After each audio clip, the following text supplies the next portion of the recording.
2015 সালের জুলাই থেকে 2021 সালের এপ্রিল পর্যন্ত সাতক্ষীরা তালা উপজেলার খেসরা ইউনিয়নের পাখিমারা বিলে 1562 একর জমির চুক্তিভিত্তিক অধিগ্রহণ করে সরকার। পরে সেখানে নির্মাণ করা হয় জোয়ারাধার বা টিআরএম। নিচু অঞ্চলে নির্মাণ করা এই জলাধারের সংযোগ দেয়া হয় পার্শ্ববর্তী কপোতাক্ষ নদের সঙ্গে। এতে আশপাশের এলাকার জলাবদ্ধতা দূর হওয়ার পাশাপাশি নদের নাব্য বাড়াতে সাহায্য করে। তবে এই প্রকল্পটি 2023 সালের পর আর নবায়ন করা হয়নি।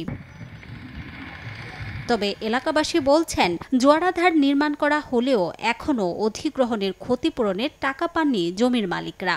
এতে অনেক পরিবার জমি হারিয়ে বিপাকে পড়েছেন। সরকার আমাদের কোনো টাকাই দিন নাই, 10-12 বছরের ভিতরে আমাদের কোনো টাকা দিন। আমরা জমির ক্ষতিপূরণের টাকা চাই, আবার জলবদ্ধতা দূর করতে চাই। সরকারের কাছে দাবি জমি যোদ্ধাদের ক্ষতিপূরণ দিয়ে আবারও পুনরায় টিআরএম প্রকল্পটি চালু হবে। সংশ্লিষ্টরা বলছেন, প্রকল্প নবায়ন না হওয়ায় জোয়ারাধার বিলীন হতে পারে, পাশাপাশি আবারও জলাবদ্ধতার সৃষ্টি হতে পারে ওই এলাকায়। আমাদের যদি এই টিআরএম প্রকল্প চালু করা না হয়, তাহলে আমাদের কপোতাক্ষ নদীর নাব্যতা হারাই যাবে এবং নদী সিল্ড হয়ে যাবে, আবার জলাবদ্ধতা সৃষ্টি হবে।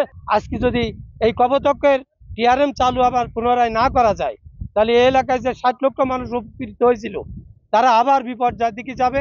এলাকায় জলাবদ্ধতা হবে, এলাকাতে মানুষ মাইগ্রেশন হয়ে চলে যাওয়া ছাড়া আর কোনো রাস্তা আছে বলে আমরা মনে করি না। ঊর্ধ্বতন মহলে যোগাযোগ করে ক্ষতিপূরণের অর্থের বিষয়ে ব্যবস্থা নেওয়ার কথা জানান জেলা প্রশাসক। তবে প্রকল্প নবায়নের বিষয়ে কোনো মন্তব্য করেননি তিনি। পর্যাপ্ত পরিমাণ বরাদ্দ কি করে আনা যায়, আমি সেই উদ্যোগ নেব।